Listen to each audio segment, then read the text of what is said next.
Yes, sir.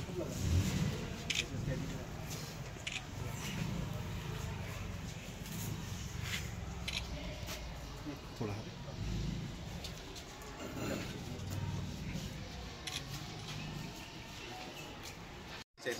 तुम्ही सांगा आम्हाला कोणचे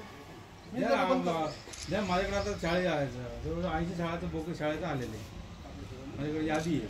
तुम्हाला सांगायला हरकत नाही बरं का. सुयोगजींना बरं का, सुयोगजींना माहिती आहे माझ्याकडे तक्रार आली नाही. तुमच्याकडचं हातीपासून तुम्ही तुमचं काय परिणाम होते त्याच्यापेक्षा माझ्याकडे काय. सन्मान्य पटासरे सगळे माझे मित्र आहेत, त्यांना सगळ्यांना माहिती आहे की माहीत झाली की तात्काळ ऍक्शन असते.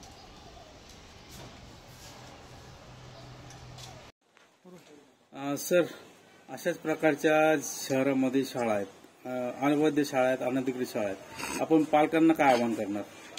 आम्ही तर सर्वप्रथम अशा जर अनधिकृत शाळा असतील तर त्यांना आम्ही तात्काळ भेट देतो आणि जसे शाळेवर आपण कारवाई केली त्याच पद्धतीने अगदी तात्काळ कारवाई करतो आणि त्या शाळा बंद करतो. आणि यात आपल्याद्वारे मी पालकांना सांगू इच्छितो की ज्या शाळांना अधिकृत शासनाची मान्यता आहे, ज्यांना UDICE आहे, अशा शाळेत आपले पाल्य प्रवेशित करावे. नसता आपल्या पाल्याचं शैक्षणिक नुकसान होऊ शकतं आणि आपल्याला आर्थिक भुर्दंड सोसावा लागतो. म्हणून पालकांनी शासन मान्य शाळा असल्याशिवाय प्रवेश घेऊ नये.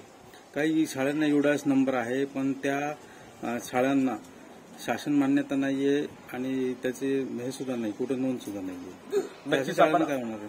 नक्कीच आपण अशा शाळेवर सुद्धा प्रचलित नियमानुसार कारवाई करणार आहोत.